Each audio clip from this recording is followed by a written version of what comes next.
इस पोर्शन को खत्म करके 1 बजे होगा तो 1 बजे, 1:15 बजे होगा तो 1:15 बजे और 15 मिनट में हो गया तो 15 मिनट में छोड़ दूंगा ताकि तुम तैयारी करो। अरे मैं अत्याचारी टीचर नहीं। अब ये और बात है कि तुम अत्याचारियों को भी अत्याचारी कह नहीं पाते हो। बाबा ये क्या बात है। हाँ चलिए भाई। So next is cytokinin. Gibberellin है तो लो भैया, next is gibberellin.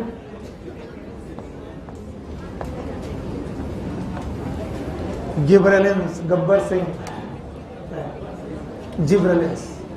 Okay, gibberellin की डिस्कवरी में जापान कंट्री का लेना देना है और ई कुरुसोवा का लेना देना है और एक फंगस जिब्रेला फ्यूजिका। तो आपको वो फंगस याद ही होगा, नाम था जिब्रेला फ्यूजिका।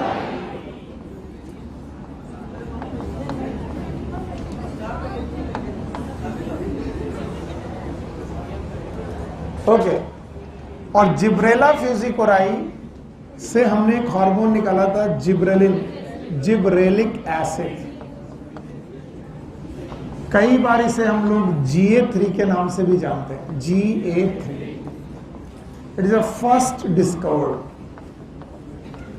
पहला डिस्कवर है लेकिन फिर भी नाम GA3 है, इसलिए नॉमेनक्लेचर का डिस्कवरी से कोई लेना देना नहीं। ऐसे hundreds of gibberellins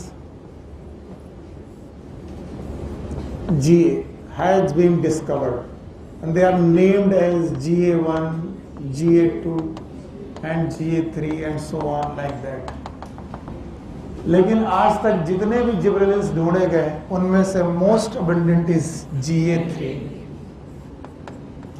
most abundant. अच्छा, आज तक हम लोगों ने ये पढ़ा है कि जिब्रेलिन इस फंगस से निकाला गया, याद है, जिब्रेला फ्यूजिका। आज हम जानेंगे gibberellins can also be secreted by plants.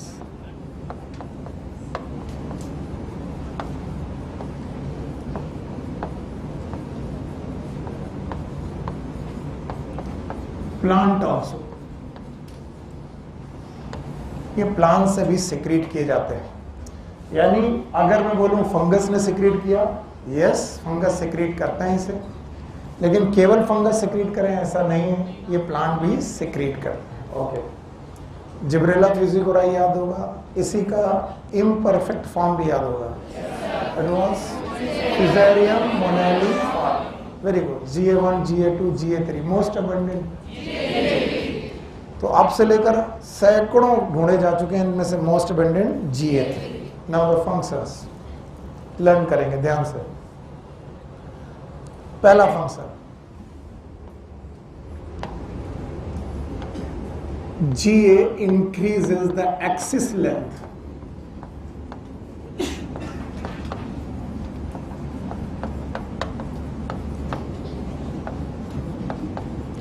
ये किसी भी प्लांट की एक्सिस की लेंथ को बढ़ा देते हैं। ध्यान सुनना, अगर स्टेम है तो स्टेम को लेंथ कर देंगे, बड़ा कर देंगे। ब्रांच है तो ब्रांच को बड़ा कर देंगे। ये किसी भी तरीके की एक्सिस को बड़ा कर देते हैं। इवन ये ग्रेप जैसे फ्रूट्स की एक्सिस को भी बड़ा कर देते हैं। अगर आपने अंगूर के गुच्छे देखे होंगे तो आपने 2 तरीके के देखे होंगे, कुछ गुच्छों में छोटे गुच्छे देखे होंगे। अगर आपने कुछ गुच्छे ऐसे देखे होंगे जो इलोंगेटेड होंगे क्योंकि उनकी एक्सिस जो है वो इलोंगेटेड हो गई है। बताइए किस हार्मोन की वजह से? Gibberellin. So gibberellin can increase the grape axis also. इसलिए मैंने केवल एक काम लिखा है, उसी में मैं आपको बता रहा हूं। GA एक्सिस लेंथ को घटाते हैं कि बढ़ा देते हैं? इवन ये फ्रूट की एक्सिस तक को बढ़ा देते हैं। चलो इसको पहचानो, ये कौन सा फ्रूट है? अरे यार, आपके सर की ड्राइंग तो माशाल्लाह बहुत ही अच्छी है।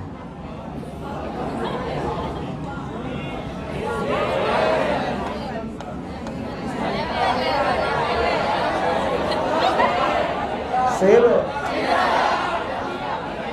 अमिया? अरे बेवकूफो, ये अमिया नहीं है,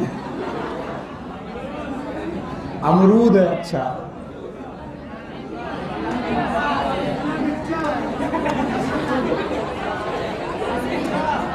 ये पहला शब्द जो तुम्हारी मम्मी ने तुम्हें सिखाया था, ए फॉर।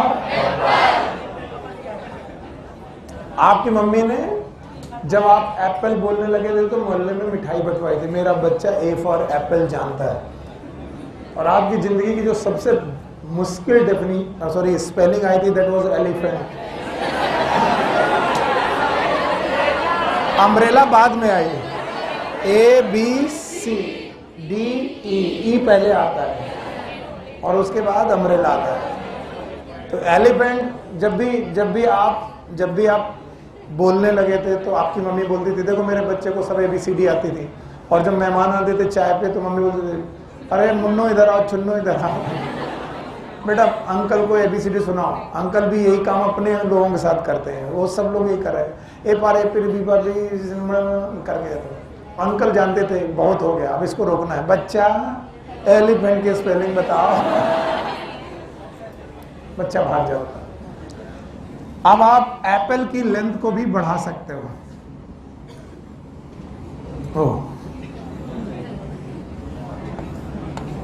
बोले तरबूज है ये? नहीं, बाजार में दो तरीके के सेब हैं, एक छोटा और एक इलोंगेटेड। जो इलोंगेटेड वाला सेब है वो किसी जिब्रेल है। तो याद रखना, they can increase the shape of Apple. ये सब फंक्शन लिखे हैं मैंने, एक ही में तीनों फंक्शन उठा दिए। ये NCERT में लिखा हुआ। ग्रेप के स्टॉक को बढ़ा देते हैं, गुच्छे की लेंथ को बढ़ा देते हैं, इवन वो एप्पल के शेप को बढ़ा करते हैं, फ्रूट की शेप को इंक्रीज कर देते हैं, किसी भी एक्सिस को इंक्रीज कर देते हैं। ये इनका काम है, पहला फंक्शन।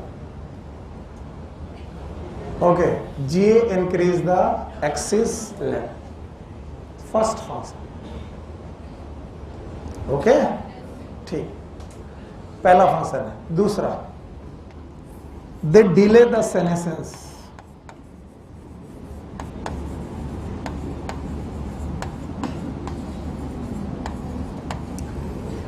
ये सेनेसेंस को डिले कर देते हैं, यानी पौधों में जो भी चीजें निकलती हैं उनको जल्दी बूढ़ा करते हैं कि देर में? देर में। And specially for the leaves and fruits.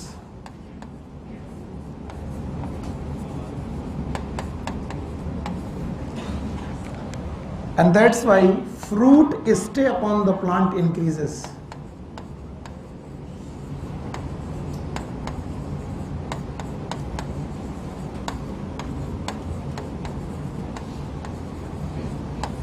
इसका मतलब फल पक के जल्दी गिर जाते हैं कि पेड़ों में लगे रहते हैं? पेड़ों में लगे रहते हैं। देखो, आम के बागान में एक मुसीबत है, और मुसीबत ये कि अगर आम पक के गिर गया तो अब आपको बेचना पड़ेगा, वरना 2-3 दिन में सड़ जाएगा। तो जिन लोगों ने आम के बाग लगाए हैं वो चाहते हैं कि जिस समय पूरी मार्केट में चारों तरफ आम आ जाए तो बताओ, सप्लाई ज्यादा डिमांड कम, तो प्राइस कम हो गया। लेकिन अचानक 15-20 दिन के बाद देखेंगे कि कुछ लोग पुराने आम बेच रहे, लेकिन अचानक एक ठेले वाला नए आम लेके आता है। बोला भैया कहाँ से ला? बोले डायरेक्ट पेड़ से ला। बोले पेड़ से कैसे ला? पेड़ के तो आम जाने कब नीचे गिर गए, मैंने क्या डाला था? जिब्रेल। तो बताइए, प्लांट में फ्रूट का स्टे घटाया कि बढ़ा दिया? कैसे बढ़ाया?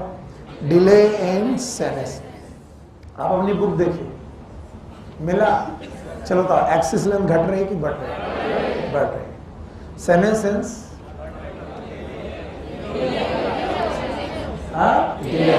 डिले हो रहा है। दूसरा, तीसरा काम, help in flowering.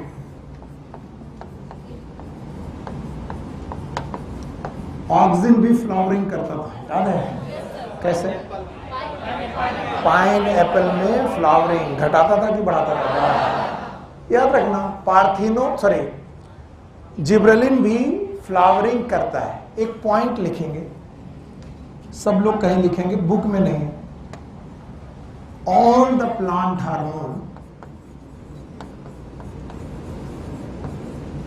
Hormones increases female flower in plant except gibberellin.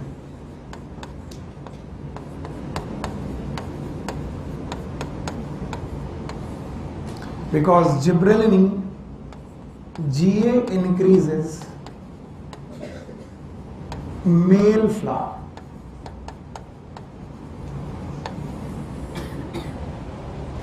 तो बताइए GA में sorry I am sorry GA male flower को हटाएगा कि बढ़ाएगा? GA का what is GA? Page number 249. There is a malting process in brewing industry. What is malting? छोटा सा term था. What is malting? Do you know about the malting? पता नहीं sir. What is brewing industry? तो आपको क्या मैं इसे हटा दूं? हाँ, 3 काम पहले बताओ. पहला काम एक्सीडेंट घटेगा कि बढ़ा देगा? अच्छा, दूसरा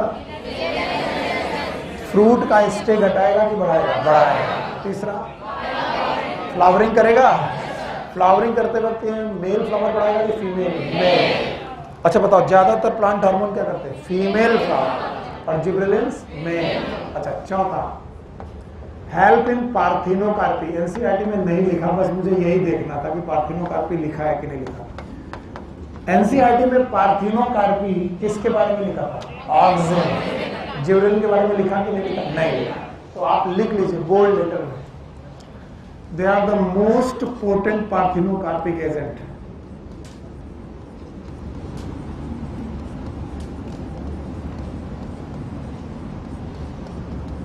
बहुत सारे बेवकूफ बैठे होंगे जो सोच रहे होंगे पता नहीं पार्थिनोकार्पी क्या होती है, पर सर बता भी नहीं रहे. मैं बताऊंगा नहीं, आपसे पूछूंगा what is parthenocarpy? It is a formation of fruit without fertilization. बिना फर्टिलाइजेशन के अगर फ्रूट बने तो ये होता है पार्थिनोकार्पी. तो पार्थिनोकार्पी ऑक्सिन करता था? No sir. पार्थिनोकार्पी ऑक्सिन से भी होती थी, जिब्रेलिन से भी होती, लेकिन सबसे बढ़िया कौन? जिब्रेलिन. याद रहेगा, मोस्ट पोटेंट पार्थिनोकार्पी के लिए. पांचवा, they help in malting in the brewing industry.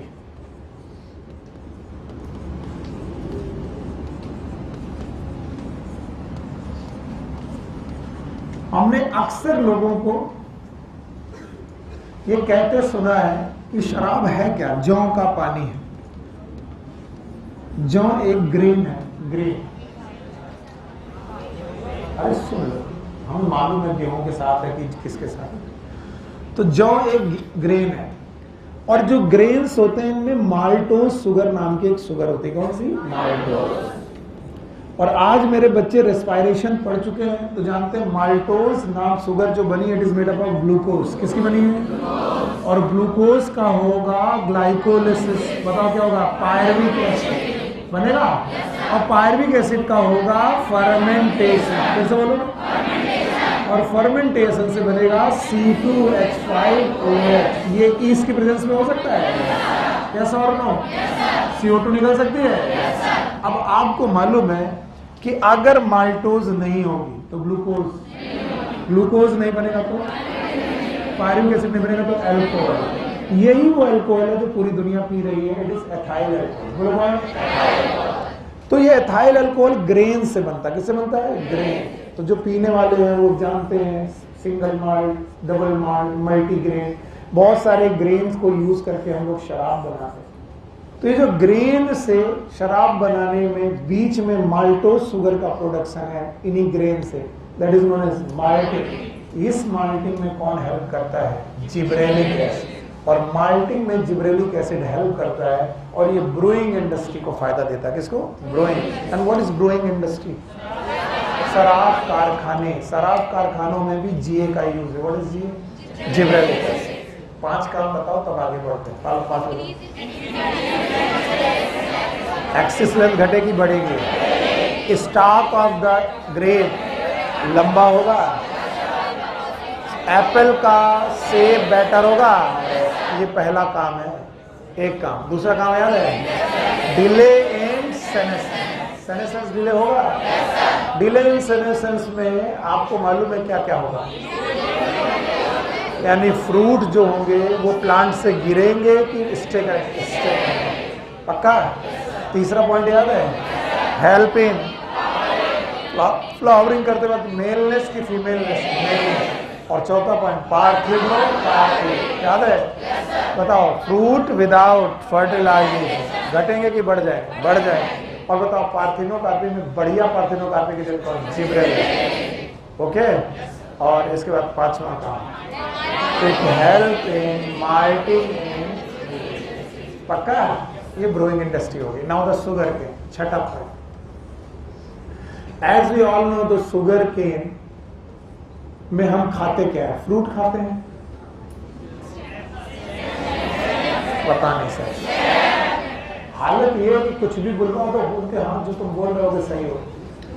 जिन्होंने गन्ना देखा तक नहीं है बेचारे, वो कितने तरस रहे होंगे लोग।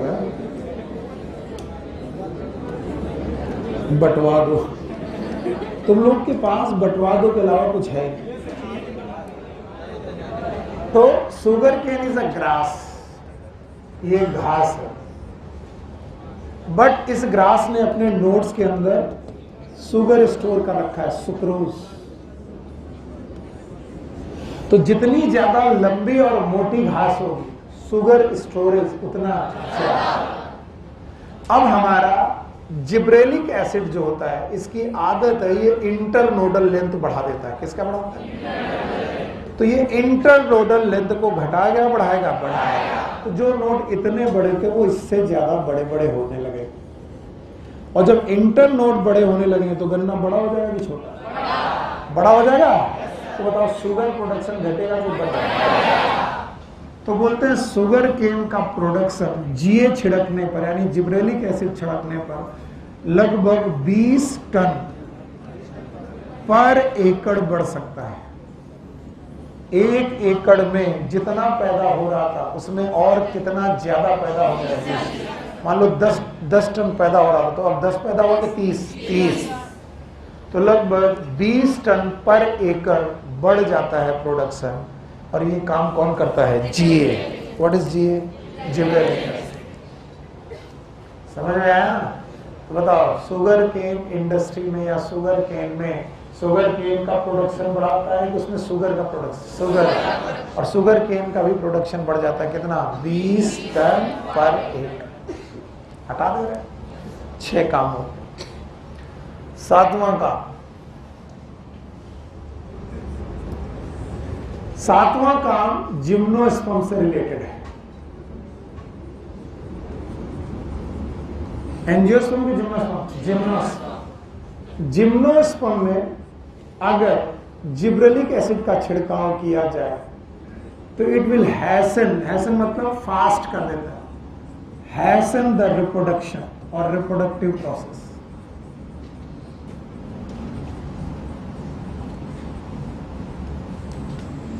और अर्ली सीड प्रोडक्शन चालू हो जाता है।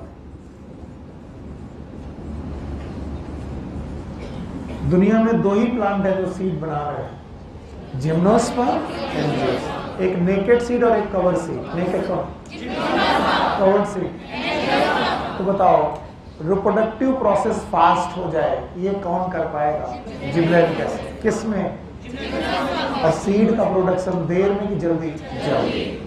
एंड 8वां और सबसे ज्यादा इंपॉर्टेंट काम, सब लोग इधर देखेंगे, सबसे ज्यादा इंपॉर्टेंट यही है, it is known as bolting. इसे समझिएगा, बोल्टिंग। लिखने के बाद समझाने के लिए मैं अलग से एक डायग्राम बनाऊंगा। बोल्टिंग 8वां काम है, बोल्टिंग, उसे समझने के। चलो, there are some plant which have the rosette habit. मैंने बोला फ्लावर की plant, flower plant, not the flower plant. There are so many plant जिनके नोड और इंटरनोड कंडेंस हो चुके हैं। और नोड और इंटरनेस कंडेंस होने की वजह से उनसे जो लीफ निकल रहे हैं वो लग रही है कि एक ही जगह से निकल रहे हैं। और लीफ अगर एक ही जगह से निकलती हुई दिख रही है तो सारी लीफ बिल्कुल गुलाब की पत्तियों की तरह एक के अंदर एक होती चली जा रही है। और लोगों ने कहा कि ये गोभी बंद गोभी है। कौन सी? तो बोला कैबेज इज अ फ्लावर की plant. It is not the flower, it is a plant but with having the rosette habit. बोलो कैसी? इसमें रोजेट हैबिट है। और रोजेट हैबिट की वजह से इसमें एक बड़ी समस्या है। समस्या ये है कि अगर ये प्लांट है, मेरी बात सुनो, अगर ये क्या है और हम इसके सीड बनवाना चाहते हैं, क्या चाहते हैं? तो इसके फ्लावर चाहिए। क्या चाहिए? और फ्लावर निकले कैसे? जहां पर फ्लावर निकलने चाहिए थे वो नोड कैसा है? कंडेंस। और कंडेंस है तो फ्लावर, और फ्लावर निकलेगा नहीं तो पॉलिनेशन भी, फर्टिलाइजेशन, सीड। तो किसी ने बोला कि ये रोजेट हैबिट क्यों कर बैठे? तो बोले इनके नोड्स और इंटरनोड्स आपस में कंडेंस है। पास पास है, दूर दूर? तो चलो इन्हें दूर दूर करें। तो क्या करें? जीए, याद करो, जीए क्या करता है? इंटरनोडल लेंथ घटाता है कि बढ़ाता है? अगर इंटरनोडल लेंथ बढ़ गए तो जो नोड्स एक जगह पर दिख रहे थे वो एक ही जगह होगा कि अलग अलग अलग? हाँ, अलग। तो बताओ, जो गोभी बंद गोभी था इट बिकम बंद गोभी की खुला गोभी? अच्छा, मैं एक साल ऐसे ही पढ़ा रहा था खुला गोभी, तो मैंने मजाक किया कि बंद गोभी बिकम द खुला गोभी। तो उसने कहा सर खुला गोभी मार्केट में कहाँ मिलता है? और उसने मुझसे कहा कि सर फूल गोभी को भी खुला गोभी बोलते हैं क्या? नो, फूल गोभी इज नथिंग, वो अलग चीज है। ये इसी का नोड और इंटरनोड लंबा हो जाना, नोड और इंटरनोड का लंबा हो जाना, it is known as bolting. क्या बोलेंगे बेटा? और याद रखना ये प्रायर टू फ्लावरिंग होती है। प्रायर टू फ्लावरिंग का मतलब फ्लावरिंग के बाद की पहले, और ताकि इसमें क्या हो सके? फूल बन सके, सीड बन सके। तो व्हाट इज बोल्टिंग? पता नहीं। What is bolting? The increase in the internodal length of all planted or the plants with rosette habit? Plant with rosette habit. Rosette habit के प्लांट में जब कभी भी इंटरनोडल लेंथ बढ़ेगी, वैसे भी गन्ने में भी इंटरनोडल लेंथ बढ़ती है लेकिन वो बोल्टिंग नहीं है। रोजेट हैबिट के प्लांट में जब कभी भी इंटरनोडल लेंथ बढ़ेगी, इसे क्या बोलेंगे? बोल्टिंग। ये बीट में हो सकता है। What is beet? चुकंदर। ये कैबेज में हो सकता है। किसमें हो सकता है? कैबेज। तो कैबेज और बीट, दो एग्जांपल और हैं। देखो क्या दिया है। हाँ, बीट, कैबेज और कुछ दिया है? बस? अच्छा, तो भैया यही दो है, लर्न कर लीजिए। तो आप लोग मुझे ये 7 काम गिना पाएंगे? 8 हो गए? अच्छा, मैं नहीं समझ पाया। 8 9। अच्छा, ऑक्सीजन में कितने थे? और जिब्रेलिन में? और जितने भी बच्चे इनको काउंट करके रखेंगे वो कभी डरेंगे नहीं। चलो उन 9 को नाम याद करो। फोटोट्रॉपिज्म, जियोट्रॉपिज्म, पहला काम हो गया। दूसरा रूटिंग इन स्टेम कटिंग। तीसरा delay in senescence, promote in senescence. चौथा apical bud dominance. Apical bud parthenocarpy, याद है? Xylem differentiation, weedicide. वीडीसाइड याद है? और सेल डिवीजन था, जाइलम डिफरेंशिएशन था, पार्थिनोकार्पी था, और फ्लावरिंग इन पाइनएप्पल। पाइनएप्पल में फ्लावरिंग था। 9 काम हो गए। 8 काम ये बता पाओगे? जीए एक्सेस लेंथ को इसी में 3 जोड़ना है। इसी में बताओ, ग्रेप के स्टॉक बढ़ जाएंगे? पहला काम निपट गया। सेनेसेंस डिले होगा? फ्रूट जो है पौधों से गिरेंगे कि रुकेंगे? 2 काम हो गए। तीसरा काम याद है? फ्लावरिंग करेगा, मेलनेस की फीमेलनेस? पार्थिनोकार्पी करेगा, मोस्ट पोटेंट पार्थिनोकार्पिक एजेंट। 4 काम हो गया। 5वां याद है? माल्टिंग इन ब्रूइंग इंडस्ट्री। ब्रूइंग इंडस्ट्री में माल्टिंग करेगा। 5 काम हो गए। शुगर केन का प्रोडक्शन बढ़ाएगा 20 टन पर हो गया। इसके अलावा हाँ, जिम्नोस्पर्म में सीड फॉर्मेशन फास्ट करेगा। और आखिरी बोल्टिंग, याद रहेगा। तो जब भी क्वेश्चन आएगा तो बोलेंगे the hormone which can perform the bolting, याद रहेगा। जिब्रेलिक। 2 हार्मोन हो गए। तीसरा हार्मोन है cytokinin.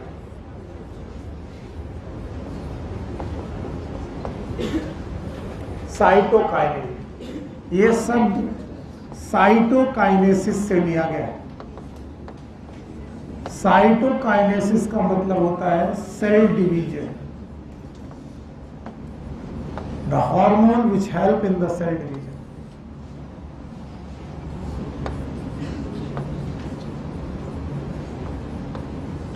Hormone which help in cell division.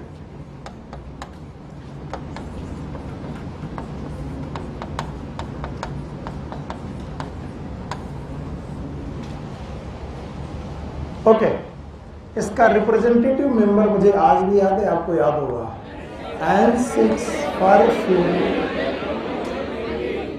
परफ्यूरिल amino purine, जिसको हमने काइनेटिन नाम दिया था। क्या नाम दिया था? काइनेटिन। अब ध्यान सुनना, वरना गलती की संभावना प्रबल है। सबसे ज्यादा गलती की संभावना यहीं पर है। This kinetin has been discovered from herring sperm DNA. Herring sperm DNA।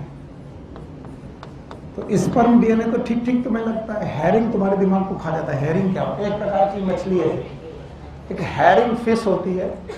उसका मेल फिश जो होता है, फिशा नो मछला, उसके स्पर्म के डीएनए से इसे निकाला गया था। और वो भी ऑटोक्लेविंग करके। किससे करके?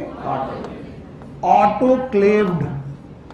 ऑटोक्लेविंग का मतलब होता है एक प्रोसेस होता है जिसमें स्टीम की प्रेजेंस में, किसकी प्रेजेंस में? भाप की प्रेजेंस में हम स्टेरिलाइजेशन करते हैं। आप लोगों ने देखा होगा डॉक्टर लोग अपने इंस्ट्रूमेंट गर्म भाप में रखते हैं, that is known as autoclaving. तो गर्म भाप में, स्टीम में ऑटोक्लेव किया गया डीएनए, कौन सा डीएनए? हैरिंग स्पर्म डीएनए, उससे निकाला गया था N6 परफ्यूरिल अमीनो प्यूरिन। अब बताओ, हैरिंग क्या है? प्लांट के एनिमल। पहला पॉइंट लिखेंगे, there is no plant source of kinetin.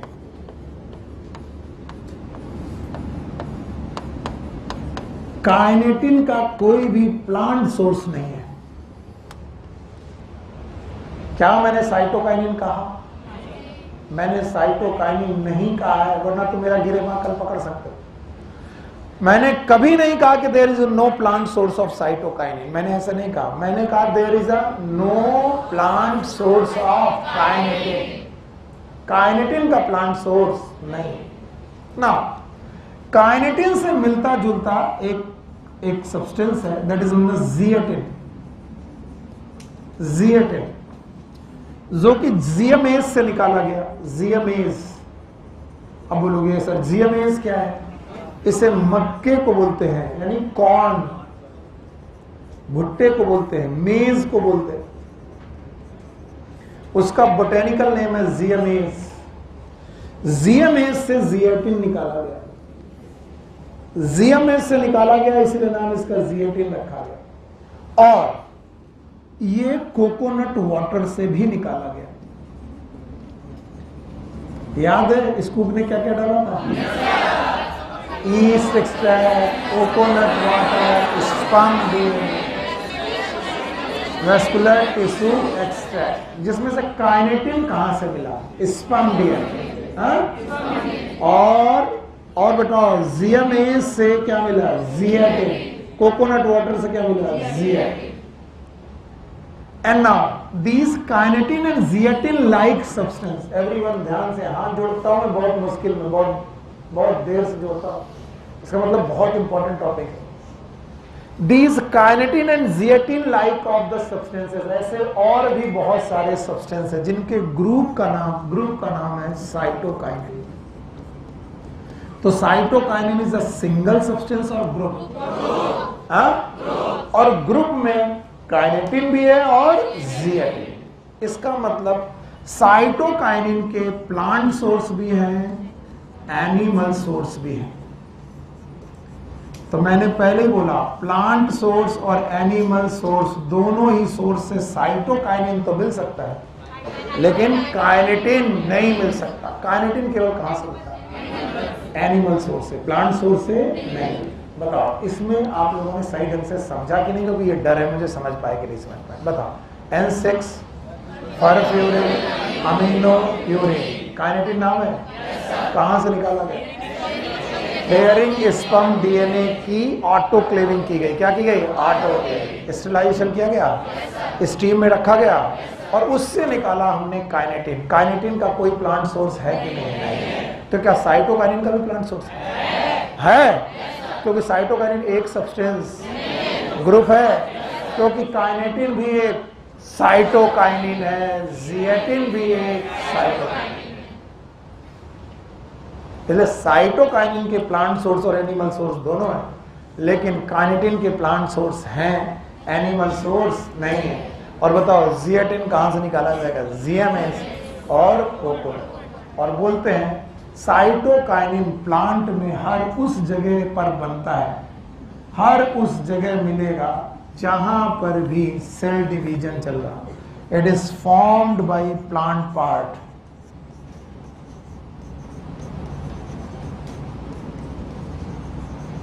Where active cell division is going to take place. जहां भी एक्टिव सेल डिवीजन चल रहा है, इसका मतलब root apex, shoot apex, buds etcetera. Root apex, shoot apex, buds, इन सारी जगहों पे ये बनेगा। तो पौधों में कहां बनेगा ये? बहुत सारे लोगों को नींद आ रही है, नींद आ रही तो सो मत। बताओ रूट अपेक्स में बनेगा, सूट अपेक्स में बनेगा, बड्स में बनेगा। क्यों? यहां क्यों बनेगा? क्योंकि यहां पर क्या चल रहा है? Cell division. तो जहां जहां क्या चलेगा? सेल डिवीजन, वहां वहां ये हार्मोन बनेगा। इस हार्मोन का नाम याद रहेगा? बोलो क्या? साइटोकाइनिन। अब जितना बोर्ड पे लिखा है अगर समझा गया तो सही से पढ़ा है। बोलो पहले बात तो साइटोकाइनिन को रिप्रेजेंट करने वाला बंदा N6 परफ्यूरिन अमीनो प्यूरिन। नाम बताओ कहां से निकाला गया? Hearing sperm DNA. नॉर्मल की autoclave? Autoclave hearing sperm DNA निकाल लिया गया। अब बताओ ये प्लांट है कि एनिमल? तो काइनेटिन का प्लांट सोर्स केवल एनिमल सोर्स है, प्लांट सोर्स पहला पॉइंट। तो क्या साइटोकाइनिन का भी प्लांट सोर्स है? तो क्या साइटोकाइनिन प्लांट से निकाला जाएगा? कोई ऐसा साइटोकाइनिन जो प्लांट से निकाला गया? जीएमएस से निकाला गया, कोकोनट वाटर से निकाला गया। ये लगभग हर प्लांट में बनता है। यस, हर उस जगह बनता है जहां का चला सेल, जैसे root apex, shoot apex, but क्या यहां पर चलता है? यस। आगे सुनो फंक्शंस, साइटोकाइनिन के फंक्शंस। पहला फंक्शन इंक्रीजेस द सेल, पहला फंक्शन जिसकी वजह से इसकी डिस्कवरी हुई थी, हेल्प इन मॉर्फोजेनेसिस।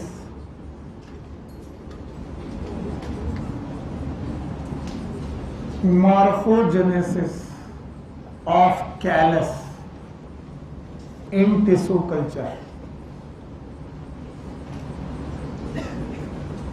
क्या आपको स्कूग एंड मिलर का एक्सपेरिमेंट याद है? कैलस बन रहा था, लेकिन रूट स्टेम लीफ क्या डाला गया? Cytokinin along with auxin. तो क्या वहां रूट स्टेम लीफ बनने लगे? इसको क्या कहते हैं? मॉर्फोजेनेसिस। तो पहला फंक्शन वही लिखना जिसकी वजह से डिस्कवरी हुई। बताओ ऑक्सिन का पहला फंक्शन? फोटोट्रॉपिज्म, जियोट्रॉप। अच्छा, जिबरिन का प्रलोभन से लेंथ को इंक्रीज कर, राइस लेंथ इंक्रीज हो गया था और हमने डिसीज का नाम किया था बकैने, याद है ना। दूसरा काम ध्यान से सुनेंगे, यस, इट हेल्प और इट इंक्रीजेस सेल डिवीजन।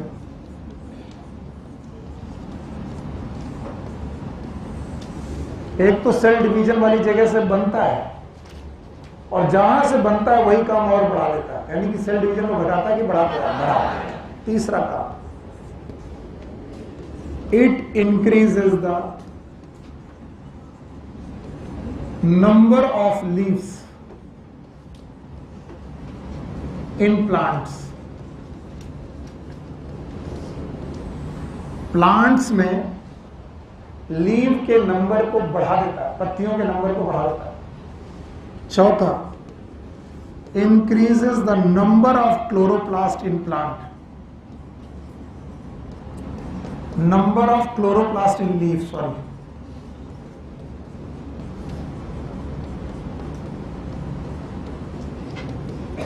दोनों काम में अंतर बताओ। पहले बताओ, पत्तियों का नंबर बढ़ जाना और पत्तियों में क्लोरोप्लास्ट का नंबर बताओ। पत्तियां कम देर तक हरी रहेंगी कि ज्यादा? अगर कोई पत्ती पीली पड़ने वाली हो तो उसके पहले उसमें क्या डाल दो, तो पीली पड़ेगी कि हरी बनी रहेगी? तो साइटोकाइनिन का यह जादू है कि आप हरी पत्ती को देर तक हरा रख सकते हो, क्योंकि ये क्लोरोप्लास्ट के नंबर को पक्का है। तो चार काम बताओ। पहले, morphogenesis of callus in tissue culture. दूसरा काम, सेल डिवीजन बढ़ाएगा। तीसरा, number of leaves in plant. Number 4, increase the number of chloroplast in leaf. Leaf में क्लोरोप्लास्ट का नंबर घटाएगा कि बढ़ाएगा? ये चार काम याद रहेंगे। यस। पांचवा, राजन भाई खड़े हो। What is apical dominance?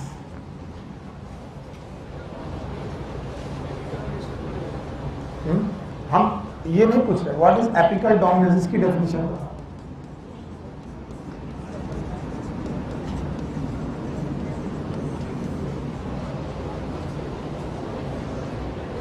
Prabhat, what is apical dominance?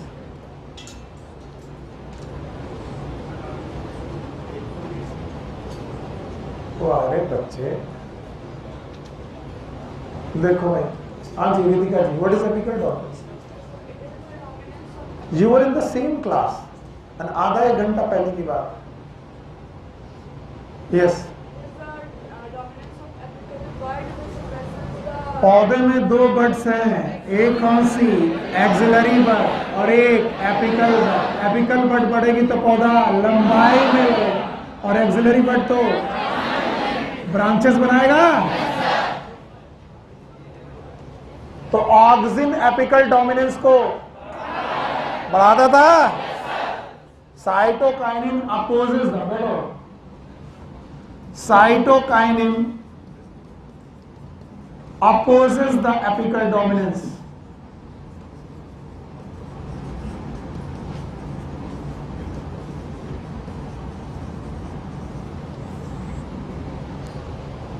Apical dominance बढ़ जाएगा कि घट जाएगा?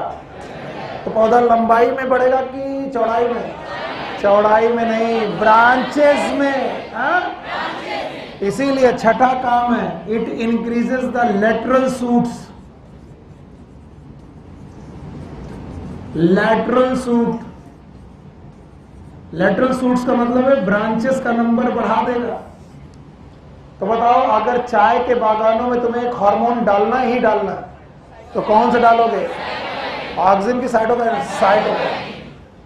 कई लोग ऑक्सिन डालने के लिए कह देते हैं ऑक्सिन मत डालना, ऑक्सिन डाला तो चाय के बागान में लंबाई बढ़ेगी, ब्रांचेस नहीं बढ़ेगी। तो याद रखना, आपको चाय के बागान में अगर कुछ डालना है तो लंबाई बढ़ाने के लिए कि ब्रांचेस? ब्रांचेस। और ब्रांचेस बढ़ाने के लिए आपको क्या डालना पड़ेगा? साइटोकाइनिन, क्योंकि वो एपिकल डोमिनेंट को बढ़ाएगा कि अपोज करेगा? अपोज। बढ़ाएगा कि घटाएगा? हटाएगा? हाँ जी जानवी जी खड़ी हो।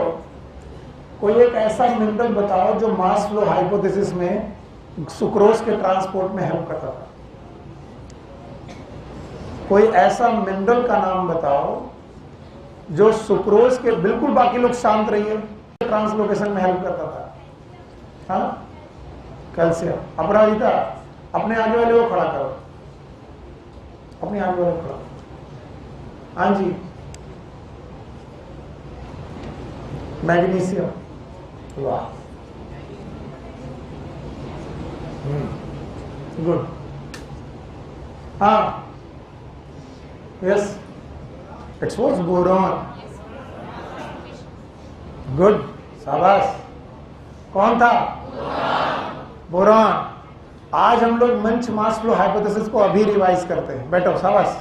पहला पॉइंट, मंच मास फ्लो हाइपोथेसिस में बनता था ग्लूकोज, ट्रैवल कौन करता था? सुक्रोज। सुक्रोज को ट्रैवल कराने में हेल्प कौन करता था? बोरॉन।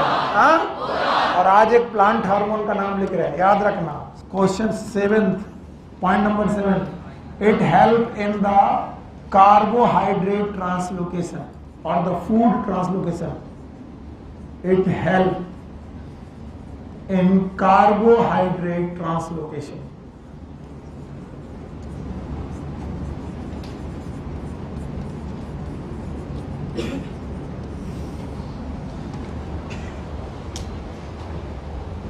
सातवां काम, कार्बोहाइड्रेट के ट्रांसलोकेशन में यही प्लांट हार्मोन काम करता है।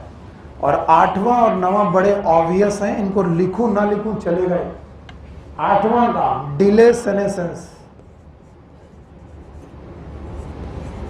यानी कोई पत्ती गिरने वाली है, क्या डाल दो? साइटोकाइन। गिर जाएगी कि बच जाएगी? बच जाएगी। Delay senescence. और आठवां फ्लावरिंग। बताओ फ्लावरिंग में मेल फ्लावर की फीमेल?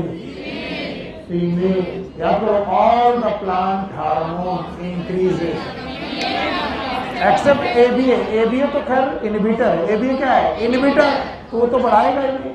बाकी चार बचे, चार में से चारों फ्लावरिंग करेंगे। कौन कौन? Auxin, cytokinin, gibberellin, ethylene. लेकिन चारों में से कौन मेलनेस बढ़ाएगा? जिब्रेलिन, बाकी फीमेल। तो ये 9 काम हो गए आपके साइटोकाइनिन के।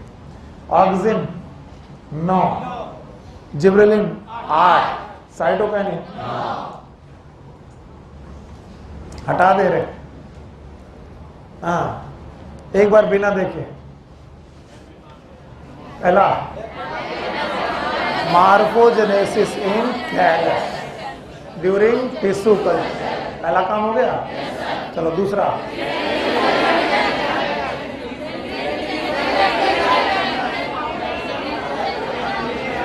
नंबर ऑफ सेल को, सेल डिवीजन घटाएगा कि बढ़ाएगा?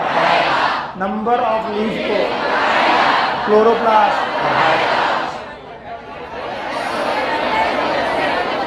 एपिकल डोमिनेंस अपोज कर, सपोर्ट के अपोज।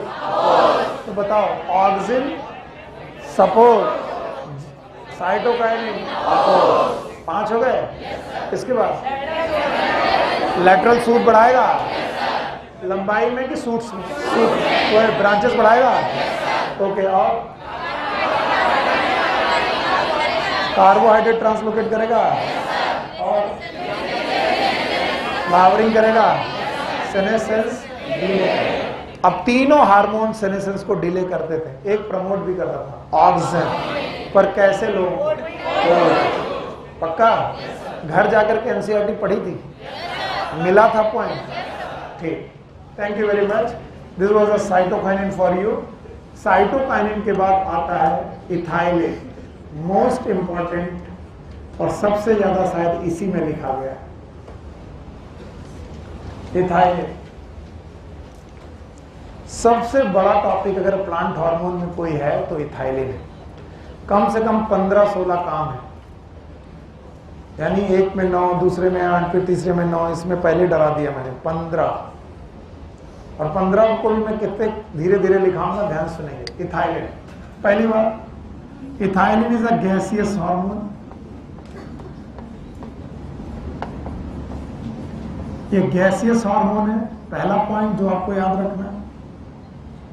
दूसरा पॉइंट याद रखना है, it is produce by ripened fruit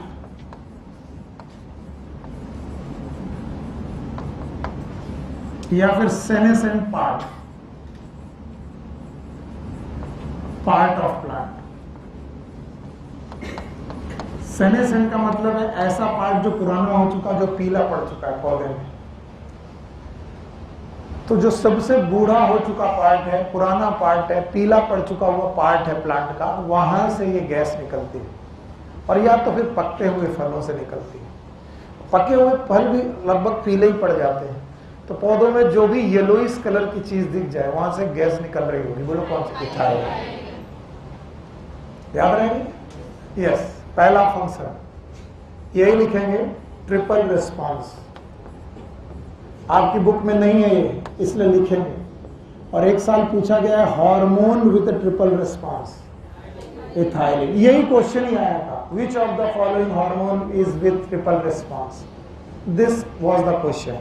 तो इसके ट्रिपल रिस्पॉन्स को बहुत ध्यान से सुनिए। ओके, यस, पहला काम, यस, ट्रिपल रिस्पॉन्स का पहला रिस्पॉन्स है यस, नलीफाइंग जियोट्रॉपिज्म।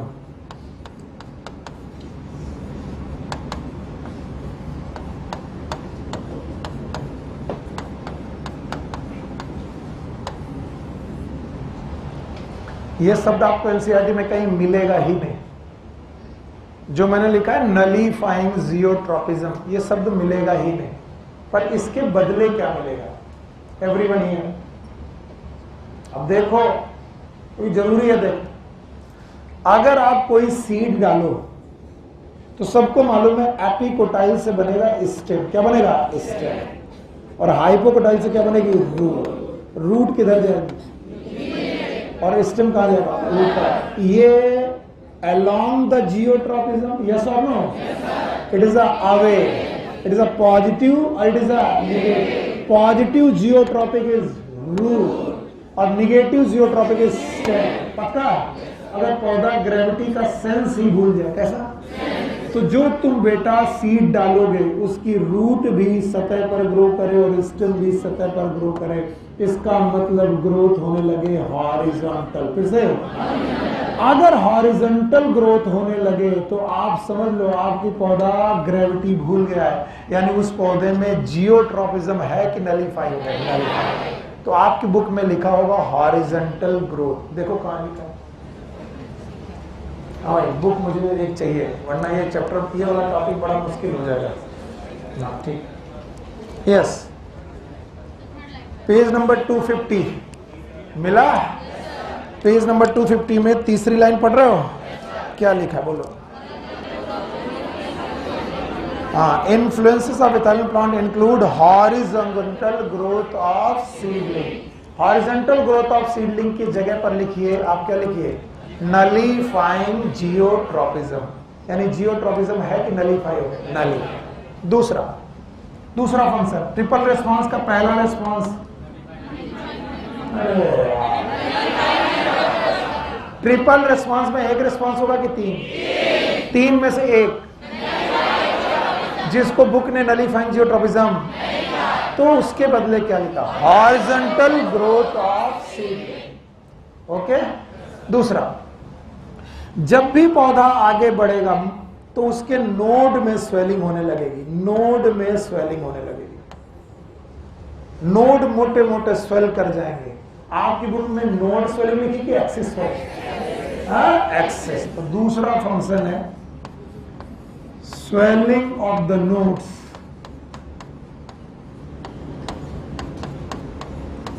या फिर आप लिख लीजिएगा एक्सिस। ये दूसरा रिस्पॉन्स, ट्रिपल रिस्पॉन्स में दूसरा रिस्पॉन्स है स्वेलिंग ऑफ नोड्स। तीसरा है apical hook formation.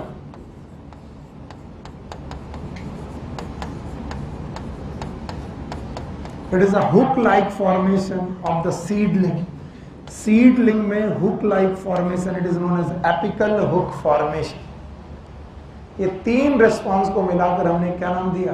Triple response. देखो एपिकल हुक मिला बुक में? मिला? चलो अब तीनों शब्द पढ़ाओ। What is triple response? Nullifying geotropism. Book में यही लिखा है, ये नहीं। क्या लिखा है? हॉरिजॉन्टल। दूसरा एक्सिस लिखा है। क्या लिखा है? एक्सिस। मैंने क्या लिखा? नोट। यस।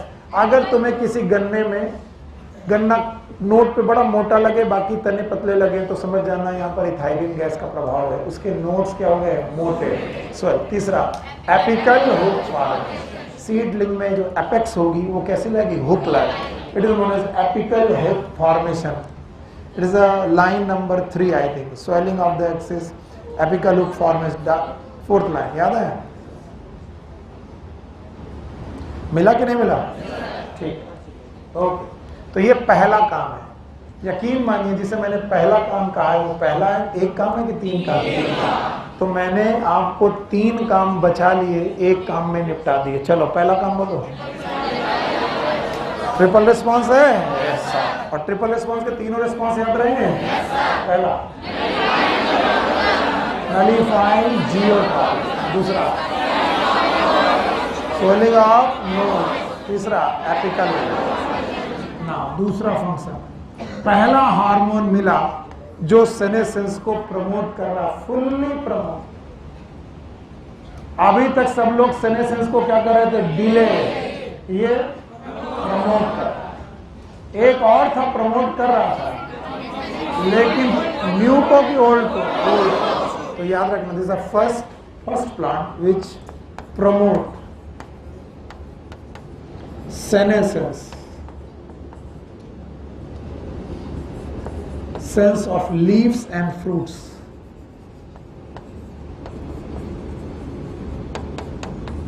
लीव्स और फ्रूट का सेनेसेंस बढ़ा देगा। 2 काम हो गए। तीसरा काम, it help in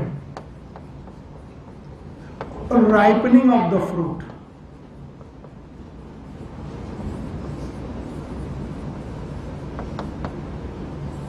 Ripening of the fruit and induce respiratory climactic. शब्द याद रखना, पूछा जाएगा। respiratory climactic।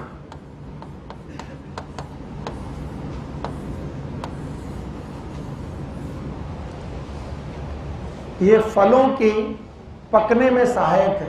कच्चे फलों को पकाने लगेगा, लेकिन जब भी पकाने लगेगा रेस्पायरेटरी क्लाइमेटिक पैदा होगा। अब ये बड़ी बला है। What is respiratory climatic?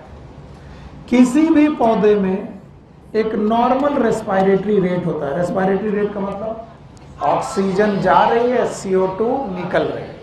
लेकिन अगर उस प्लांट में फल पकने लगे, क्या पकने लगे? फल, फ्रूट अगर पकने लगे, तो बेटा अगर फ्रूट पकने लगे तो याद रखना उसका रेस्पायरेटरी रेट बढ़ जाता है। क्या बढ़ जाता है? क्या? इस रेस्पायरेटरी रेट का बढ़ जाना, it is known as respiratory climacteric. What is respiratory climacteric? It is a increase in, जवाब चाहिए। It is a increase in respiratory rate. एम ही हो गया। Respiratory rate during fruit ripening.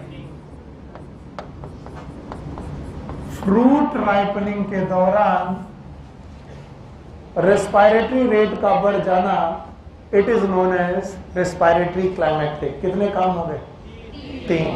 3 की 4? 3 है बेटा। उस 3 में ही चौथा मैंने जोड़ दिया। मैं कम कर रहा हूं ताकि तुम्हें डर कम लगे। वैसे तो काम यहां पर 7 हो चुके हैं। 1 2 3 4 5। हाँ 5 हो चुके हैं। 6 हो चुके हैं। 6 काम को हम लोगों ने 3 में कैसे कन्वर्ट किया? कर पाओगे? पहले इतना बताओ तब आगे बढ़ेंगे। पहला काम, कल को आपको किसी भी एग्जाम में आ जाए the hormone with triple response, कर लोगे? तीनों रेस्पॉन्स बता पाओगे? तीनों रेस्पॉन्स उनकी एक्सिस पर हैं। एक्सिस का हुक, एक्सिस का हॉरिजॉन्टल, एक्सिस का नोड्स है। All three response to related with the axis. Axis में क्या बन जाए? हुक, एक्सिस हॉरिजॉन्टल और एक्सिस स्वेलिंग। तो तीनों के काम बताओ। Nullifying the geograph, horizontal growth of seedling, एक ही बात है। Apical hook formation, swelling of node की स्वेलिंग। पहला काम ट्रिपल रिस्पॉन्स। सेनेसेंस,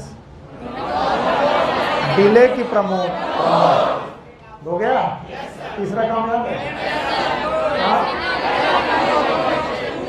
ठीक है भाई, आपको मालूम है कि ये फ्रूट राइपनिंग में हेल्प करे और फ्रूट राइपनिंग के दौरान रेस्पिरेटरी क्लाइमेटिक पैदा करेगा। What is respiratory climatic? Increase in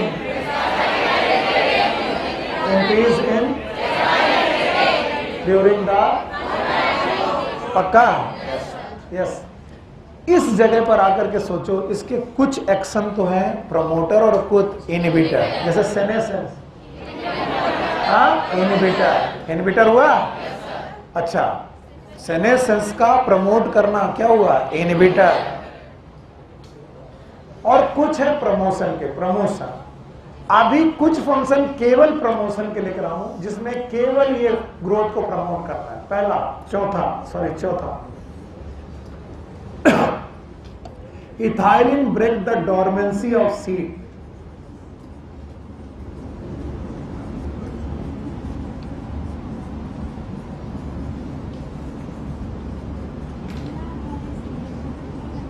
ये सीड की डोरमेंसी को ब्रेक करता है।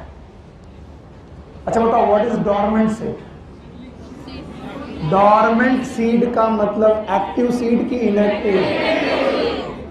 डोरमेंट सीड का मतलब ये होता है इनएक्टिव सीड। इनएक्टिव सीड और इनएक्टिव सीड जर्मिनेट होते हैं कि नहीं? They do not germinate. पर क्या डाल दो? इथाइलिन। बताओ क्या ये जर्मिनेट हो जाएंगे? आपकी बुक में एक सीड का नाम दिया है पीनट सीड। देखो दिखा दिया है, ये पीनट सीड के जर्मिनेशन में हेल्प करता है।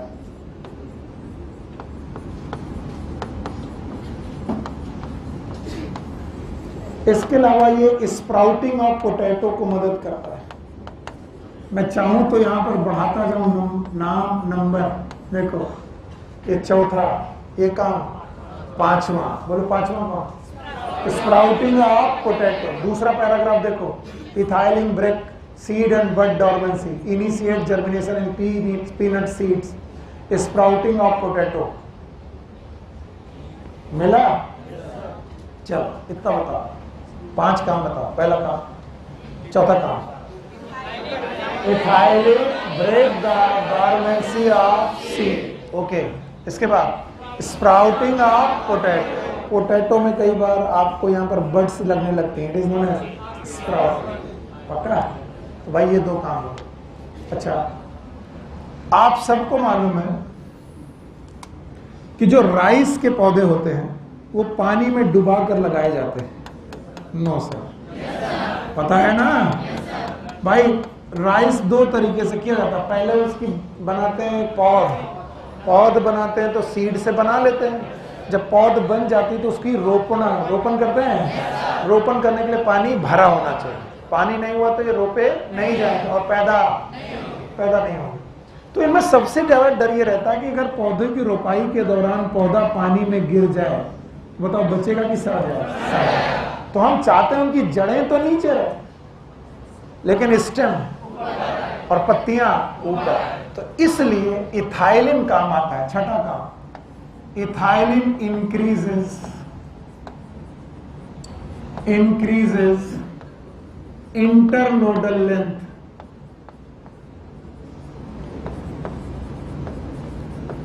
and petiole length so that rice plant can remain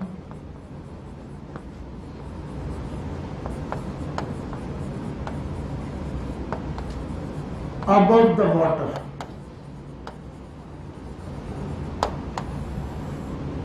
वो पानी के ऊपर बने रहे। तो ये काम इनका बिल्कुल जिब्रेलिन जैसा है।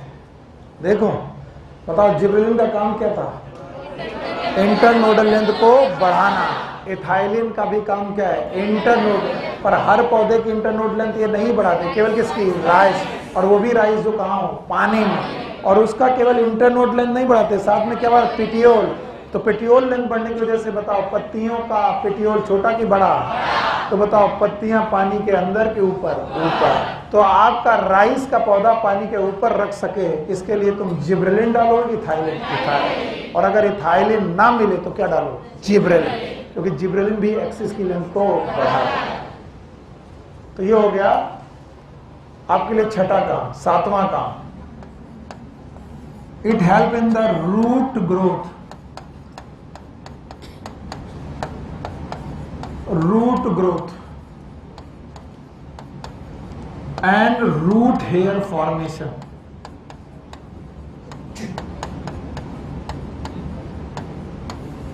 रूट ग्रोथ और रूट हेयर फॉर्मेशन बढ़ा देगा। अब ये मत पूछना रूट हेयर क्या होते हैं, जोन याद है? मेरिस्मेटिक, इलांगेशन, मैचुरेशन जोन में हेयर होते हैं। तो रूट हेयर घटाएगा कि बढ़ाएगा? This is the paragraph number 2। अपनी अपनी बुक देखो, ये पैराग्राफ नंबर 2 की आखिरी 2 लाइनें हैं। Ethylene also promote root growth and root hair formation, thus helping the plant to increase their absorption surface। बताओ पौधा अपना एब्जॉर्प्शन सरफेस घटा रहा है कि बढ़ा रहा है? मिल गया? ठीक है, ओके। कितने काम बताओ? 7। 7 नहीं है ये, 9 है। 9 नहीं 10 है। जिनको ये 7 लग रहे हैं वो समझ जाएंगे कितने हैं? 10। चलो अब कुछ लोग सो गए और वो सोचते हैं कि मैं छोड़ दूंगा। I am most cruel in this term. इस तरीके के हिसाब से मैं सबसे ज्यादा क्रूएल हूँ। बार बार मुझे रिवाइज करना अच्छा लगता है। मम्मी कसम किसी ने बुक देखी, 2 पैराग्राफ पढ़ने हैं जब तक मैं बोल रहा हूँ। पहला रिपल रिस्पॉन्स, जल्दी से बोलो। रिपल रिस्पॉन्स, अरे आराम से बोलो। बोलो क्या? रिपल रिस्पॉन्स हो गया? शाबाश। दूसरा नलीफाइंग जियोट्रॉप। रिपल रिस्पॉन्स पे नहीं, तीनों वो रिस्पॉन्स तुम पढ़ लो। बताओ। दूसरा डिलेइंग सेनेस, तो हो गया। तीसरा राइपनिंग ऑफ फ्रूट, कुछ लोगों के दिमाग से उड़ चुका है। Ripening of fruit, respiratory climate. चौथा याद है?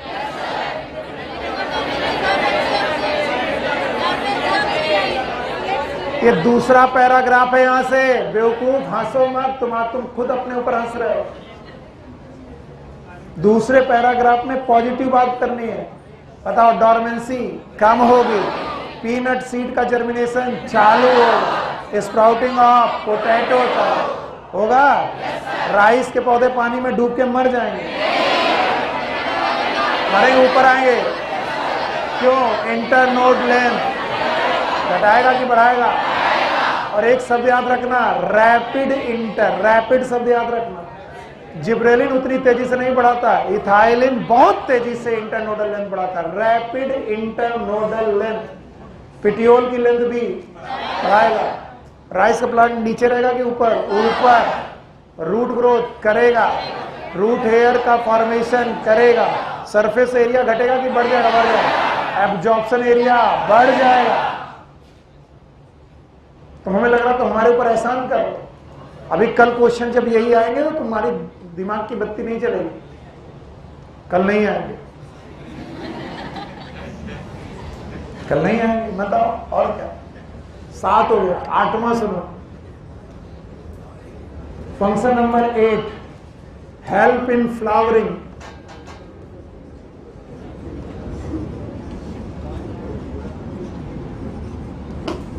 इन पाइनएप्पल, इन मैंगो। एक और बंदा था जो पाइनएप्पल में हेल्प कर। पक्का? अब फ्लावरिंग से रिलेटेड ही 9वां पॉइंट है जो यहां नहीं दिया, आखिरी पैराग्राफ में दिया। तो मैं यही फ्लावरिंग से रिलेटेड 9वां पॉइंट लिख दे रहा। कुकुरबिट्स का नाम सुना है? कुकुरबिट्स एक ऐसी फैमिली है जिसमें मेल और फीमेल फ्लावर अलग अलग होते हैं पर प्लांट सेम। पक्का? तो बताओ प्लांट डिफरेंट कि सेम? तो बंदा बाइसेक्सुअल कि यूनिसेक्सुअल? बंदा बाइसेक्सुअल, फ्लावर यूनिसेक्सुअल। भैया गड़बड़ कर, क्यों पढ़ रहे हो? एहसान कर रहे हो? हाँ सर। कुकुरबिट एक ऐसी फैमिली है, मेज भी ऐसा ही पौधा है जिसके पास मेल और फीमेल फ्लावर एक ही फ्लावर में कि अलग अलग, लेकिन plant same. They are monoecious but unisexual. Okay. अब अगर तुमने इसमें इथाइलिन डाला, क्या डाला? इथाइलिन। भैया सुनो, क्या डाला? तो ये फीमेल फ्लावर बढ़ाएगा। क्या बढ़ाएगा? फीमेल। तो ये कोई बड़ी बात थोड़ी ना बोल रहे हो, ये तो सर ने पहले ही लिखा दिया था। सारे plant hormones except abscisic acid ये फीमेल फ्लावर घटाते कि बढ़ा देते? बढ़ाते। अच्छा बताओ, फीमेल फ्लावर के पास एक खास बात है और वो है स्टिग्मा, स्टाइल, ओवरी। हाँ? और अगर फीमेल फ्लावर बढ़े तो ओवरी घटेगी कि बढ़ेगी? और ओवरी बढ़ी तो फ्रूट घटेगा कि बढ़ेगा? और फैमिली कुकुरबिटेसी में आप फ्रूट ही खा रहे हो। लौकी इज इट इज कुकुरबिटेसी, कद्दू इज कुकुरबिटेसी। तो बताओ आपको कुकुरबिटेसी का प्रोडक्शन बढ़ाना है तो क्या डालोगे? इथाइलिन। क्यों? आज तुम लोग इतना सोए हुए हो कि कंटाप मारने का मन कर रहा। कुकुरबिटेसी में किसका प्लांट बढ़ा? फीमेल। फीमेल प्लांट बढ़ा। फीमेल प्लांट बढ़ा कि फ्लावर? तो ओवरी बढ़े तो फ्रूट बढ़े। तो आप अपने खेत में लौकियां कम चाह रहे हो कि ज्यादा? तो आप मेल फ्लावर ज्यादा बढ़ा दो। जितने ज्यादा फीमेल फ्लावर होंगे उतनी ज्यादा लौकियां होंगी। कुकुरबिटेसी फैमिली में प्रोडक्शन का मतलब मेल फ्लावर की फीमेल। तो याद रखना, फीमेल फ्लावर इंक्रीज हो जाएंगे और इसी वजह से प्रोडक्शन विल इंक्रीज।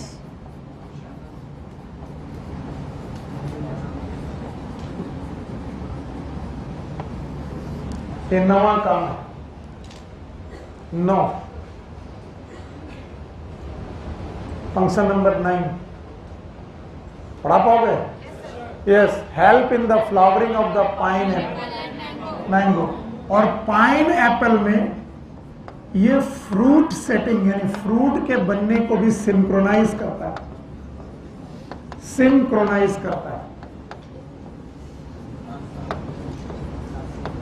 तो ये 10वां काम लिखना चाहिए, लेकिन मैंने इसको 9वें में ही निपटा दिया, 8वें में ही निपटा दिया।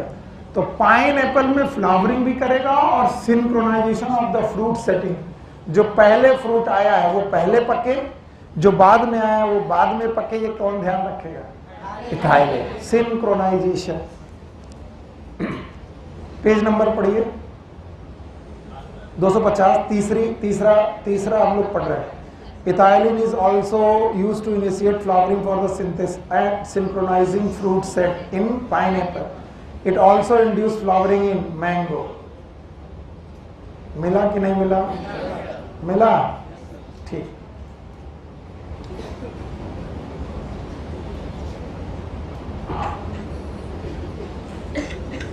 ओके। तो ये 9 काम पहले आप लोग लर्न करो। ये 9 है, 12 कि 13 भी? 13 भी। ओके, बाकी तुम्हारी मर्जी। अब सुनो, हटा रहा हूं। अब एक सब्सटेंस आता है मार्केट में, लोगों ने इथेफोन।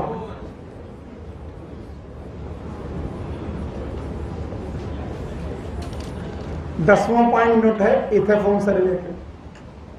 और इथेफोन का हम बनाते हैं एक्वस सोल्यूशन। सुन लो नहीं तो मरोगे। बोलो क्या? इथेफोन। और इथेफोन में क्या बनाते हैं? Aqueous solution. और इस एक्वस सोल्यूशन को हम डालते हैं प्लांट में। किसमें? ज्यादातर लोग सोचते हैं कि इथेफोन इट इज ना sprinkle on the fruit. No, लोगों को लगता है कि इथेफोन फलों में डायरेक्ट डाल के पका दिया जाता है। नहीं, फिर से सुनो, जागो जागो जागो जागो। मैं कच्चा केला लेके आ गया प्लांट से तोड़ के, और उन कच्चे केलों को पकाने के लिए इथेफोन यूज नहीं हो, उसके लिए कार्बाइड चाहिए। क्या चाहिए? Carbide, that will produce ethylene, that will produce. लेकिन अगर ये केला प्लांट में ही लगा है, कहां पर, और लगा हुआ प्लांट का केला मैं प्लांट में ही पकाना चाहता हूं, लेकिन आर्टिफिशियल तरीके से, किससे? तो मैं केले को तोड़ूंगा, उस पौधे को क्या डालूंगा? इथेफोन। तो इथेफोन केले में डालूंगा, फलों में? प्लांट। कहां लिखा है? बुक पढ़ो पढ़ो पढ़ो, देख लो। हाँ, मैं पढ़ रहा हूं, चौथी line. Ethephon in an aqueous, पांचवी लाइन है, ethephon in an aqueous solution is readily absorb and transported with in the plant and release ethylene slowly. तो बताओ, इथेफोन डायरेक्ट फ्रूट में डाला जाएगा? अगर मुझे टूटे हुए फलों को पकाना है, इथेफोन काम आएगा कि नहीं आएगा? कौन आएगा? कार्बाइड। ओके, क्या आएगा?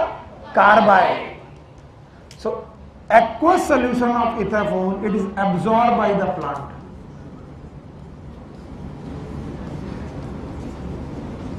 और फिर it will release ethylene and which help in artificial fruit ripening.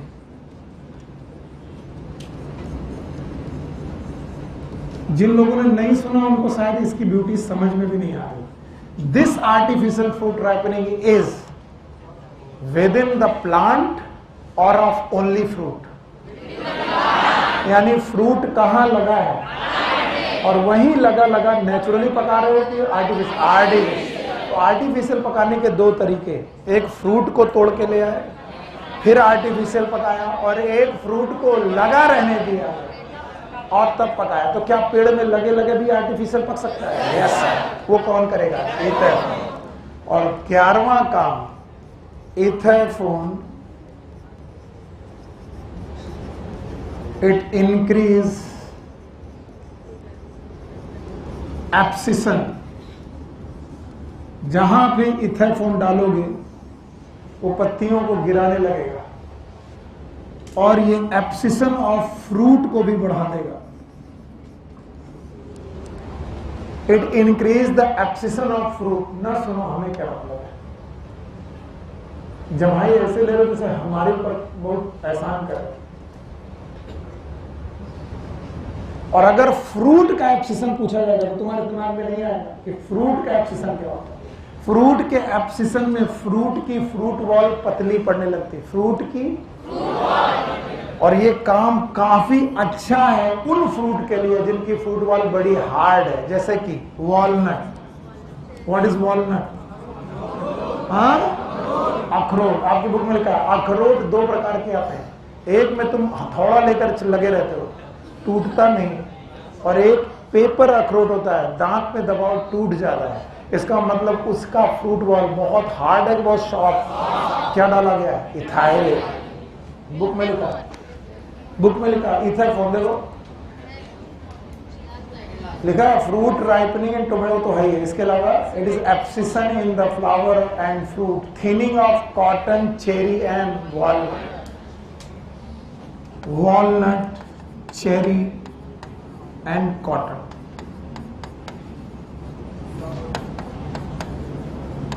Thinning of fruit wall. इसके बाद एक और काम है जो मैं ऑलरेडी लिखा चुका हूं, that is fruit ripening. Fruit ripening of the tomatoes, grapes, banana, ये पहले लिखा चुका हूं। तो आपकी बुक में टोमेटो भी लिखा हुआ है, वो देख लेना। मैंने 11 लिखा है, ऑल्दो ये 11 नहीं है, 15 है। कितने लोग हैं जो इनको केवल रिपीट कर सकते हैं बिना देखे? 3 पैराग्राफ हैं, और जो बच्चा इन्हें 11 के नाम से रटेगा वो नहीं रट पाएगा, और एनसीईआरटी के 3 पैराग्राफ के नाम से सोचेगा तो आ जाएगा। पहले पैराग्राफ में ट्रिपल रिस्पांस, दूसरे में प्रमोशन है, हाँ? और तीसरे में है इथेफोन। क्या है? इथेफोन। चलो पकड़ते हैं। पहला ट्रिपल रिस्पॉन्स, तीनों रिस्पॉन्स याद है? सेनेसिस डिले होगा? Yes sir. डिले होगा कि प्रमोट होगा? पक्का? और कोई काम याद है?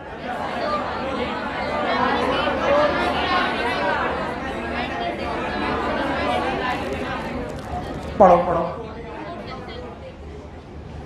Ethylene highly effective in fruit ripening और रेस्पिरेटरी क्लाइमेट। जब तक ये 11 पॉइंट आप पढ़ नहीं लेते मैं बैठा हूं, आराम कर रहा हूं। मेरा कोर्स तो पूरा हो ही गया और 1 बज गया, बैठ नहीं सकते।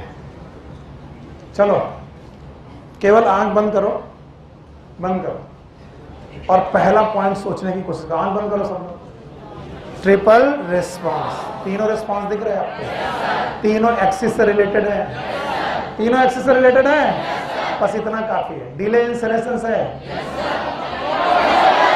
Promote in senescence.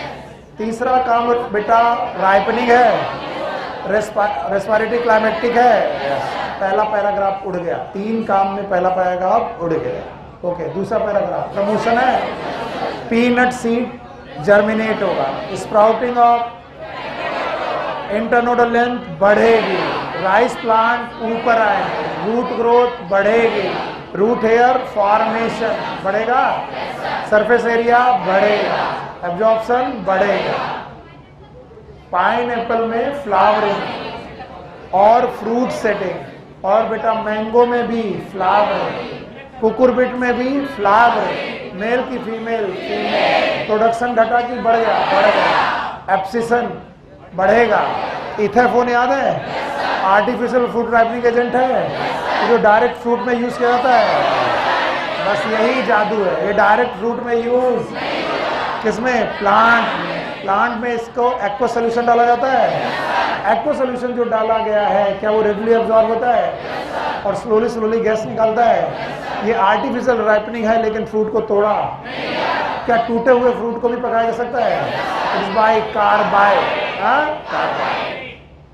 और क्या ये thinning of the fruit wall करेगा? चेरी वॉल पक्का।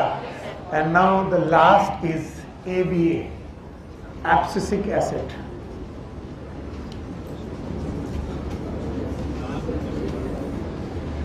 ABA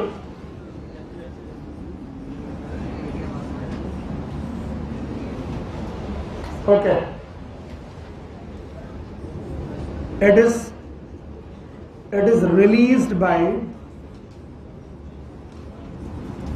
senescent part। हर उस पार्ट से निकलेगा जो पीला पड़ रहा है या बूढ़ा हो रहा है, प्लांट का पार्ट, सेनेसेंट पार्ट। पहला फंक्शन डिक्रीज सेल डिवीजन, ये सेल डिवीजन डिक्रीज कर देगा। दूसरा काम डिक्रीज सेल डिफरेंशिएशन,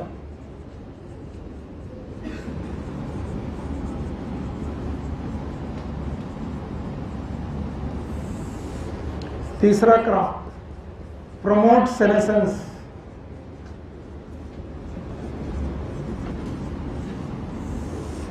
चौथा काम प्रमोट एब्सिशन। दोनों में अंतर है, पौधे में लगे लगे पीला पड़ जाना इट इज सेनेसेंस, और पौधे से टूट जाना एब्सिशन। तो सेनेसेंस भी बढ़ाएगा, एब्सिशन भी बढ़ाएगा। सेल डिवीजन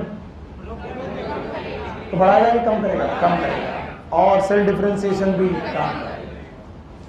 याद रखना, if plant is in stress,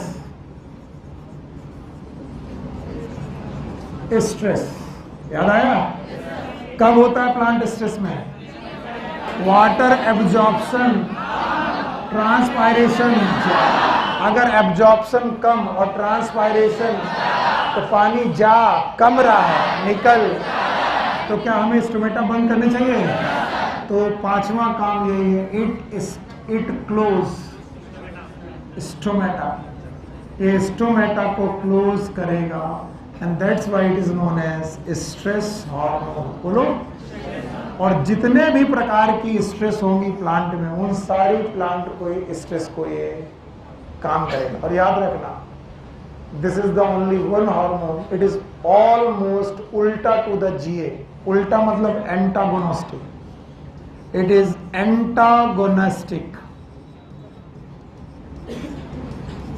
to gibberellic acid. ये जिब्रेलिक एसिड का बिल्कुल उल्टा काम करता है। इसका मतलब इट डिक्रीज फ्लावरिंग। काम था 5, छठा काम है फ्लावरिंग को डिक्रीज करना। 7वां काम है सीड डॉर्मेंसी।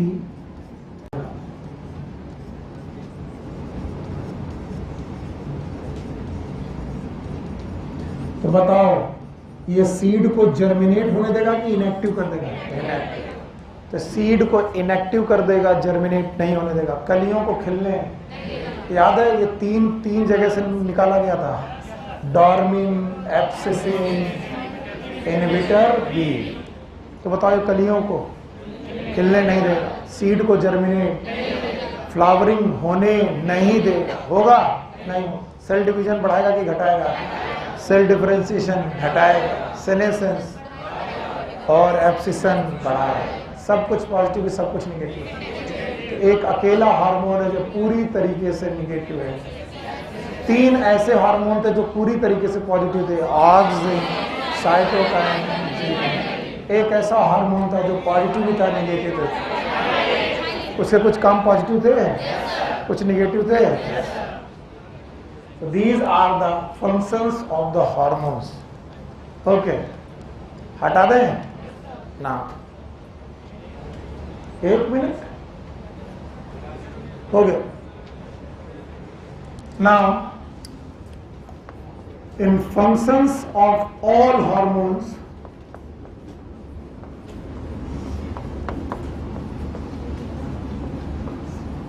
इनके अपने मोड्स होते हैं। मूड नहीं, क्या होता है? मोड। प्लीज रुकिए, एक गहरी सांस लीजिए, क्योंकि ये बहुत इंपॉर्टेंट है। हर प्लांट, बेटा बदतमीजी तो करना नहीं, क्योंकि मैं इस मूड में नहीं। और अगर मैंने तुम्हें लोकेट कर लिया तो पटक के मारूंगा फिर। बदतमीजी।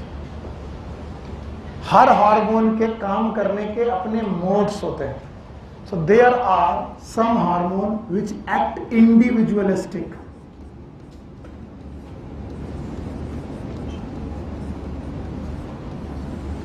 यानी कोई एक हार्मोन एक काम करेगा जो केवल वही करता है और कोई नहीं करता। अगर कोई हार्मोन एक काम कर रहा हो, उसके अलावा उस काम में किसी दूसरे हार्मोन का कोई दखलंदाजी नहीं, ये काम क्या कहलाएगा? इंडिविजुअलिस्टिक। कैसा काम? जैसे fruit ripening is the individualistic work of ethylene, none other than ethylene. Okay, कुछ काम ऐसे होंगे जो सिनर्जिस्टिक होंगे। 2 लोग एक काम को एक साथ कर रहे हैं और एक दूसरे को सिनर्जिस्टिकली एक साथ कर रहे हैं। जैसे मैं कहूं delay in senescence, delay in senescence, बोलो। ऑक्सिन कर रहा है और साइटोकाइन कर रहा है और जिब्रेलिन कर रहा है। कुछ लोग हैं एक काम को एंटागोनिस्टिक करेंगे। एंटागोनिस्टिक मतलब साथ साथ के अपोज। जैसे एपिकल डोमिनेंस, बोलो क्या? हाँ, एपिकल डोमिनेंस में 2 लोग इसे एंटागोनिस्टिक करेंगे। कौन कौन? कौन बढ़ाएगा? कौन घटाएगा? साइटोकाइन। और कुछ हार्मोन है, कुछ काम कॉम्प्लीमेंट्री करेंगे, कॉम्प्लीमेंटरीली। ध्यान सुनना, ये सबसे मुश्किल है। सिनर्जिस्टिक और कॉम्प्लीमेंटरीली दोनों में डिफरेंस ध्यान सुनना है। सिनर्जिस्टिक का मतलब तुम कर रहे हो तो हम भी कर रहे हैं। अगर तुम अकेले होगे तो भी सेनेसेंस डिले हो जाएगा, हम अकेले होंगे तो भी सेनेसेंस डिले हो जाएगा, लेकिन अगर हम तीनों होंगे तो भी डिले हो जाएगा सेनेसेंस। इसका मतलब है तीनों अकेले भी कर सकते थे, साथ साथ भी कर सकते। लेकिन अगर कोई काम कॉम्प्लीमेंटरी है, कैसा है, तो दो लोग मिलकर कर रहे हैं, तो उन दो लोगों में से दोनों को प्रेजेंट होना जरूरी है, तभी कॉम्प्लीमेंटरी बोले। जैसे यहां पर अगर अकेले ऑक्सीजन हो, काम हो जाएगा? नहीं होगा। अगर साइटोकाइनिन हो जाएगा, जिबरेलिन हो जाएगा, तीनों हो तो हो जाएगा।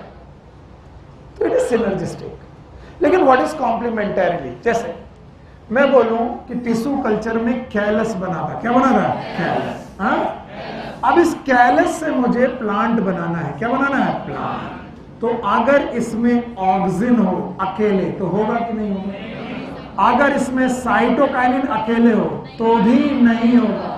इसका मतलब ना अकेले साइटोकाइनिन इसे कर पाएगा, ना तो अकेले ऑक्सीजन।